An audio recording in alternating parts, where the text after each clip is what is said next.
Tu vois, le mec, il avait une meuf. Et la meuf, elle m'a mytho. Elle m'a mytho à la gueule. Et elle voulait lui faire un guet-apens. Mais tu sais pas, toi. Et il est parti la chercher, ils sont revenus. Et tu vois, à ce moment-là, quand tu leur dis ça, t'es déprimé. T'es déprimé à un point à te suicider. Tu vois ou pas? C'est bon? T'es chaud là ou pas? Ouais, c'est bon. Vas-y. J'étais au restaurant. C'est bon, arrêtez là. Vous me déconcentrez. Arrêtez. Vas-y. J'étais au restaurant. Allez, c'est bon, putain. Vas-y. J'étais avec l'autre là qui quitte la table. Fais pas attention. Continue. Pour aller aux toilettes. Son téléphone, il se met à sonner. C'est bien. C'est quoi, on va la jouer, c'est mieux. Après, comme j'étais piqué, on va dire, par le cinéma, je me suis dit, j'aimerais bien faire un film qui raconte ça, en fait. Qui raconte quelqu'un qui essaye de faire son film dans son quartier. Et ses amis d'enfance le traumatisent, en fait, parce qu'ils veulent tous être dans le film, ils veulent tous croquer, mais ils veulent pas travailler. Et donc, j'ai eu l'idée de faire ce film, en fait. Fait croquer. Et le film a eu du succès en festival. Et après, ça a lancé, je sais pas si on peut dire ça comme ça, mais comme un début de carrière, parce qu'il y a eu des boîtes de production qui sont venues me proposer un peu du travail, des choses comme ça. Mais bon, c'est pas grand-chose. Hein, donc c'est pour ça, je sais pas si on peut appeler ça un début de carrière. Le but, c'était de montrer aussi, de mettre à l'écran les gens qui échouaient un peu, parce qu'on peut tous échouer, et ça aurait pu être le cas pour moi, et ça se trouve, ça sera le cas pour moi dans 1 ou 2 ans. Ça se trouve que je vais échouer et que je vais retourner sur les chantiers à temps plein, en fait. Et comme on avait grandi avec des gens qui, un peu autour de l'échec et des choses comme ça, c'était une façon pour nous de les voir en grand à l'écran, et on aimait bien ça. Et voilà, et puis c'est touchant, et puis je trouve que c'est violent de montrer un film où les gens réussissent tout le temps, et voilà quoi, ça complexe un peu le spectateur et le public, et c'est quelque chose qu'on n'a pas envie de faire avec la bande, en fait, quoi, de montrer tout le temps la réussite et tout. Mais Fait croquer, c'est 10 mois de travail, par exemple. C'est 2 mois d'écriture, après c'est 4 jours de tournage, et après c'est 6 mois, 7 mois de post-production. Par rapport à l'écriture, pour Fait croquer, vous étiez 4 à écrire. Oui.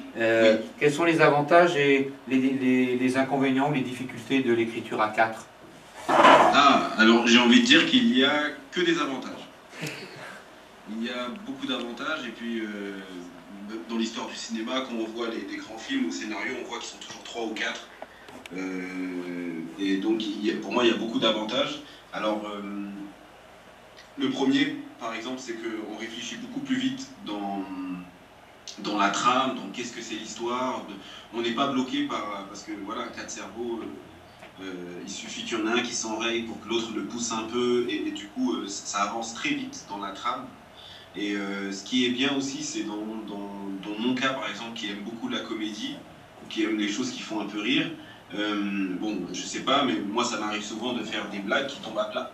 Je sais pas pour vous, mais des fois, voilà, j'aime la comédie, et du coup je tente des choses, et puis ça tombe à plat.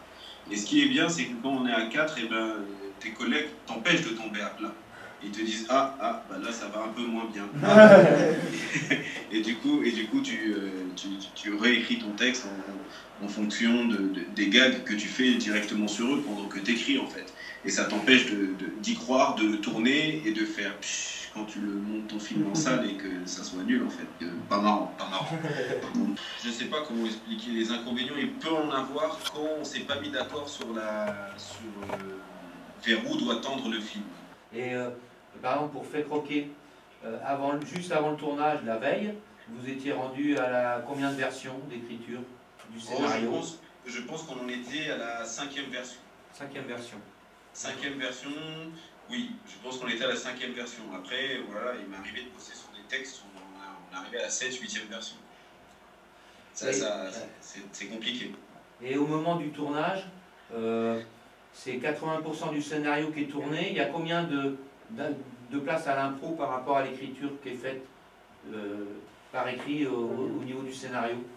Alors ça, j'ai envie de dire oui, 80-20%, et puis on ne peut pas s'empêcher comme on tourne avec des comédiens qu'on trouve bons et qui sont à l'aise avec nous, parce que c'est des amis, alors des fois ils se permettent certaines improvisations ou certaines vannes qu'on n'avait pas pensé, qu'on n'avait pas écrit, et puis ces vannes sont tellement bonnes qu'on décide de les garder. Mais généralement ça reste très très proche du texte, on dirait ouais 80-20%. 80 on va dire d'écrit et 20% un peu de ce qui de caramel, quoi, de bonbons. Les personnes nous ont fait plaisir et ils ont été meilleurs que ce qu'on avait pensé, quoi.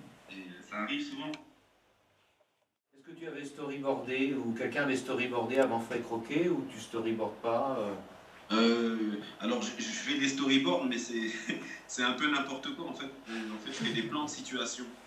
Des plans au sol ou des plans Exactement. Je fais des plans au sol où je fais une maquette à peu près du décor, je fais un plan du décor et puis après je fais des petits ronds parce que je sais pas dessiner en fait. Moi, ce que je me fais comme idée, c'est le metteur en scène. Alors, est-ce que c'est le metteur en scène ou pas? C'est le chef d'orchestre? C'est quoi le réalisateur en fait? Bah, c'est un peu ça, c'est un peu oui, le metteur en scène, le chef d'orchestre en fait. Donc c'est lui qui choisit son équipe, avec qui il a envie de travailler, c'est lui qui choisit les acteurs, et après c'est lui qui choisit les décors aussi,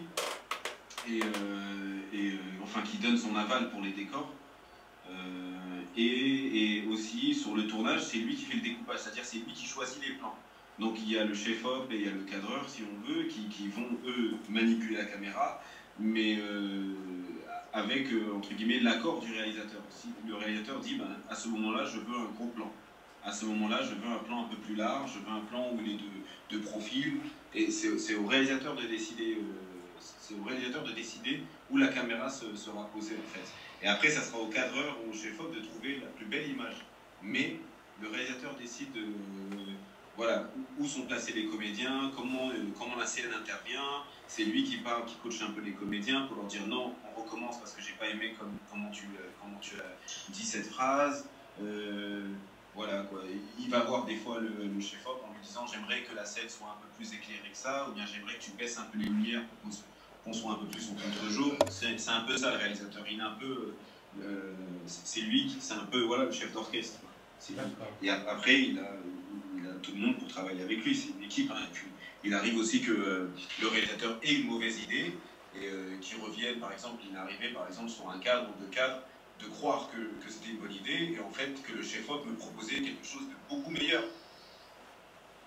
Et donc là, il faut savoir être un peu humble et accepter que la personne qui travaille avec toi a une meilleure idée que toi à ce moment-là. Et c'est très important parce que je connais des réalisateurs qui ne veulent pas accepter ça, quoi. Et en fait, non, ce qu'il faut faire, c'est dire « Ah oui, tiens, il faut être malin aussi, il faut avoir du bon goût, il faut savoir où ça se cache. » Un réalisateur, il n'est pas forcément obligé d'avoir toujours la meilleure idée. Mais déjà, savoir bien s'entourer, c'est une qualité chez un réalisateur. Et après, voilà, il faut être à l'affût aussi des très bonnes idées de ce que l'équipe peut proposer. C'est très important. Ma question, c'est comment vous avez fait pour réunir toute l'équipe de production pour l'avoir? Ah oui, alors j'ai eu beaucoup de chance, c'est que les personnes qui m'ont accompagné pour ce film, c'était par exemple pour l'image ou pour le son, c'est des personnes qui donnaient déjà des ateliers, qui donnaient des cours dans les ateliers, dans les maisons de jeunes en fait.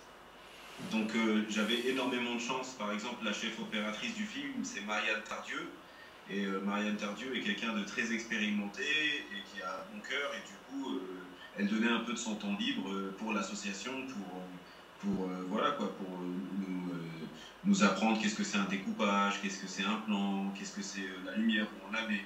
Et quand j'avais envie de faire ce film-là, je lui ai demandé gentiment, elle m'a dit ben, je veux bien te donner 4 jours, parce que le tournage de ce film a duré 4 jours. Et puis tous les acteurs, c'était plus facile parce que c'est réellement tous mes amis d'enfance. En fait, c'est mon quartier, c'est le quartier où j'habite, c'est mes amis d'enfance. Le seul qui joue pas Yacine, c'est moi en fait, qui est Mbarek, mais qui est un jeune aussi appelatif derrière, en fait, il vient d'Aubervilliers, et il traînait beaucoup dans la maison de jeunes en fait. Donc c'était assez simple. Les décors, c'est chez moi, par exemple, c'est ma mère qui joue. Donc c'est vraiment, pratiquement que du bénévolat, parce qu'après ce qui nous a coûté un peu d'argent, c'était nourrir les gens. Donc c'était une équipe de pratiquement 12 personnes. Donc il fallait trouver de l'argent pour nourrir. toute l'équipe, et un peu de matériel à louer, comme un peu de lumière quand même, et un peu de matériel son, et donc voilà, ça m'a pas coûté très cher avec Hakim, ça nous a coûté quelque chose comme 2000 € à tout casser. Et les gens sont venus bénévolement pour ce film, Fait croquer. Donc voilà, ça s'est fait. Et par contre, il y a une multiplication des rôles. Ça veut dire sur ce film, j'étais pas que réalisateur, ou le producteur Hakim, c'était aussi l'assistant réalisateur, le dépouillage, le plan de travail, on le faisait tous. Tout le monde mettait la main à la pâte pour que ça se passe bien. C'était vraiment un film d'équipe en fait. Donc ça coûte pas d'argent, mais voilà, il y avait quand même beaucoup de travail pour que ça puisse être de facture correcte en fait. Donc cette équipe-là, ça s'est fait comme ça en fait. D'accord. Et en 4 jours, c'était pas trop dur pour tout ce qui est tourné, poser l'éclairage? Ah bah forcément, ça mettait un peu de temps. Ça mettait un peu de temps, surtout quand on est en intérieur en fait. Quand on est à l'extérieur, il n'y a pas beaucoup de problèmes, et puis il y a la lumière du jour, il n'y a pas de souci. Mais quand on est à l'intérieur, ça devient beaucoup plus compliqué en fait. Chaque plan, il faut remettre une installation de lumière. Et je me rappelle, on s'est fait surprendre, la scène où ils sont tous, c'est Ismail, enfin quand il joue au foot, et après il regarde le casting. Par exemple, on avait pensé tourner ça en 5 heures, et finalement il nous a fallu 8 heures. Donc on se fait des fois avoir, et on prend toujours du retard. Mais le but du jeu, c'est de bien préparer tout, c'est de faire un découpage. Quand on n'a pas d'argent, bien sûr. Après, quand on a beaucoup d'argent, on peut se permettre d'essayer des choses, et c'est ce que font les grands réalisateurs. Et d'ailleurs, il y a beaucoup de choses qui marchent parce qu'il y a l'inspiration du moment. Mais quand on n'a pas beaucoup d'argent, du coup, c'est bien de préparer tout à l'avance pour voir si ça rentre dans le calendrier. Et voilà, quoi. Le plus important, c'est de rentrer toutes les scènes qu'on a pensées. Et c'est très compliqué, c'est vraiment très compliqué. Nous, on a eu beaucoup de chance de tourner ce film en 4 jours, et c'est très dur. Honnêtement, c'est compliqué. Mais c'est possible. Mais c'est possible. Ben, par exemple, pour vous donner un ordre d'idée, les films, et le budget des films, c'est 80 000 pour Molly, par exemple, que je vais vous envoyer. Et le deuxième, qui est F430, c'est 110 000 €. Et là, on rentre dans des budgets de court-métrage qui sont, on va dire, dans la moyenne française. Quand je vous disais 30 000, j'étais en dessous. C'est quand même, pour vous dire, c'est vraiment des petites entreprises. Hein, c'est pas... c'est très métier, en fait, le cinéma. C'est de l'argent. C'est vraiment des petites entreprises. Par exemple, pour des courts-métrages de 13-20 minutes, voilà, c'est entre 80 et 110, 115 000 €. Quoi. Et colocation. Au niveau matériel, c'est que de la location. Oui. C'est ça, oui, c'est ça. Que de la location.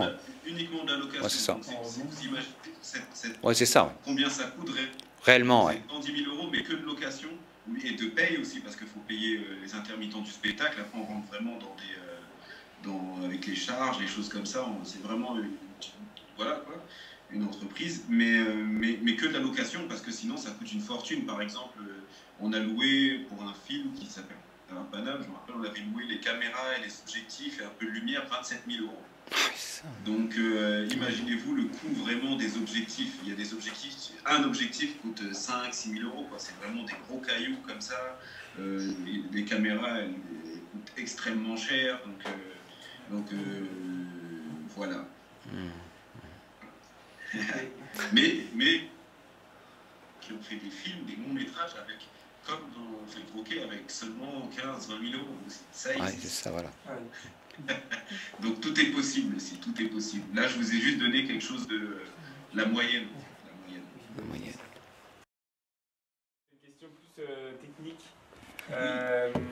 parce que je vois quand même que vous avez choisi un film qui s'insère qui est assez moderne dans sa couleur, dans son grain. Et vous n'avez pas utilisé de musique oui. Et j'aimerais bien savoir pourquoi ce choix. Alors, j'ai horreur de la musique. D'accord. j'ai un gros, mais pour moi, c'est même pas parce qu'elle est pas bonne, ou c'est pas ça. Hein. J'adore la musique quand j'écoute un CD ou des choses comme ça, il n'y a pas de problème. Mais dans un film, j'aime bien voir des images et le plus nu, quoi, en fait, pur, pour voir ce que le mec veut me raconter, en fait. Parce que je trouve que la musique, ça cache pas mal de faiblesses quand il y a des pertes de rythme ou des choses comme ça. Et puis des fois, ça nous emmène tout de suite, on comprend un peu.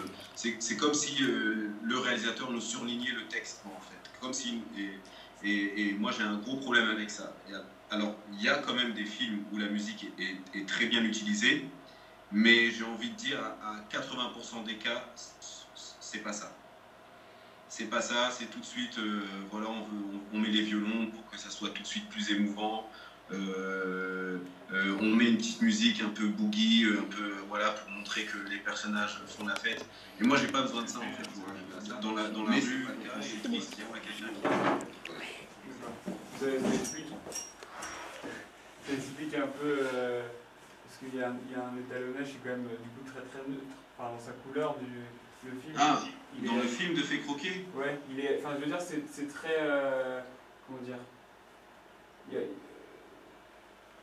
ouais, en fait ce qui me paraissait, pardon je réfléchis à mes mots, c'était, ce qui me marquait le plus, c'était vraiment ce côté naturel en fait. Il y a quand même qui était, c'était naturel, le film il semblait fluide, mais aussi par l'absence de musique, comme vous avez dit, mais aussi par ces couleurs qui restaient justement simples, quoi.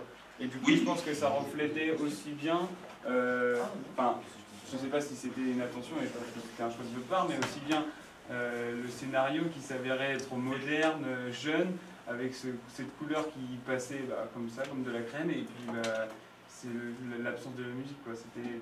Oui, moi l'idée c'est de faire le film, en fait l'idée c'est de faire le... Parce que forcément le film il n'est pas réaliste avec tous les gars qui font des blagues à tout va comme ça. Je veux dire, il est très romancé, hein, le film. Oui. C'est pas la vérité, hein, même s'il m'est arrivé pas mal de choses. Bon, tout n'est pas vrai, quoi. Et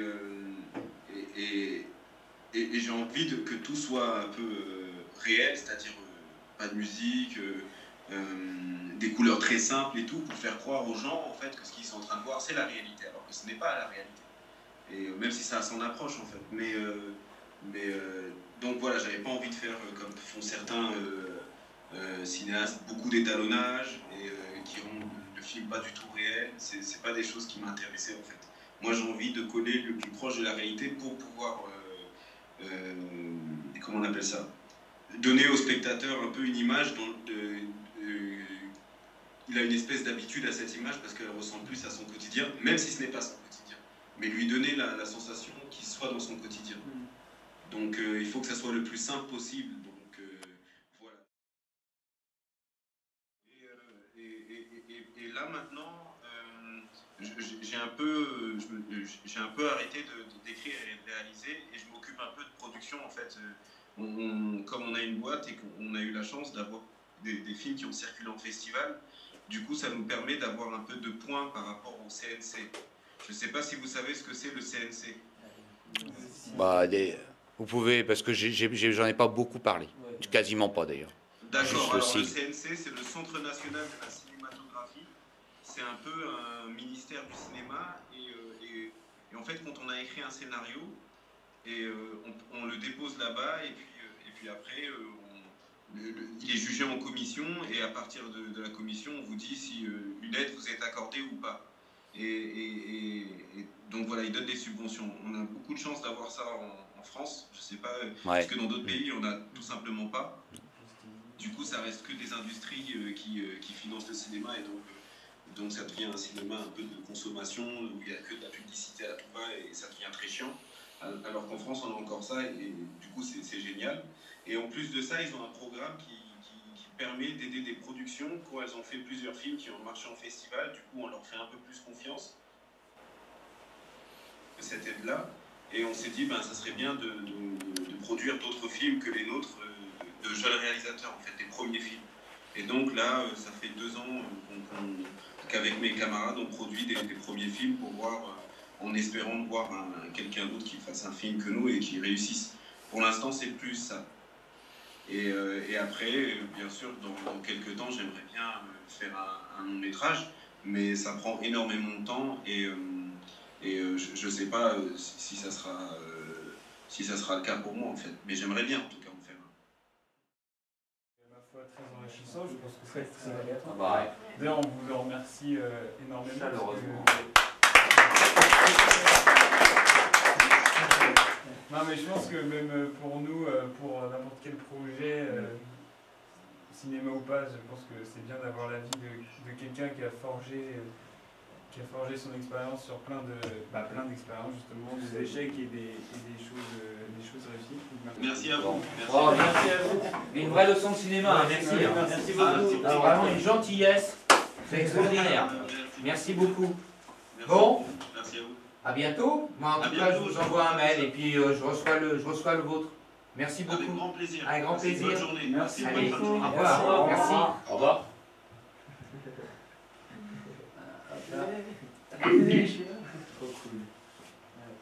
Ah, c'est cool ça. Super sympa. J'aime bien sa vision du cinéma. Oui, Oui.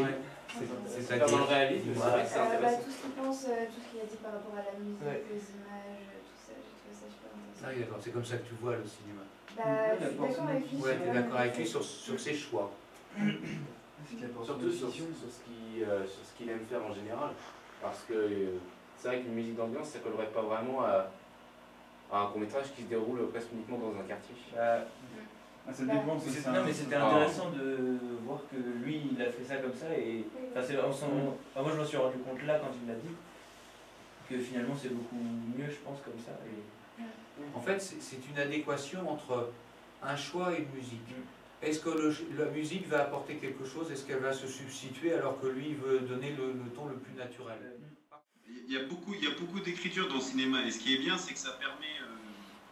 Ce que j'aime bien dans le cinéma, c'est que ça permet un peu de construire son propos, ses arguments, tout ça, et du coup de mieux s'exprimer de façon plus intelligible au quotidien en fait. Et ça, c'est quelque chose que m'a apporté le cinéma. Le fait de voir des films, le fait de penser à des films, le fait d'écrire, même si les films ne verront jamais le jour, ça construit un peu, ça structure un peu la pensée. Et du coup, ce qui est cool, c'est qu'on est un peu plus efficace dans la vie, en termes de production. Après, il ne faut pas penser que production, mais c'est bien parce que dans la communication avec les gens, c'est quelque chose qui sert toujours. C'est comme lire un livre, voilà, voir des bons films. Je parle de bons films. Voir des bons films, lire des livres, et ben, ça permet de voir les choses un peu différemment, de nuancer aussi la vie, parce qu'on croit que tout est blanc, tout est noir, eux c'est les méchants, eux c'est les gentils, et ça se passe pas vraiment comme ça en fait dans la vie, c'est pas tout noir, tout blanc, donc voilà, voir des films de qualité, ça permet un peu d'ouvrir un peu sa tête, et moi je trouve ça vraiment bien, quoi. Donc c'est une bonne option, donc bravo pour ce choix. Bravo.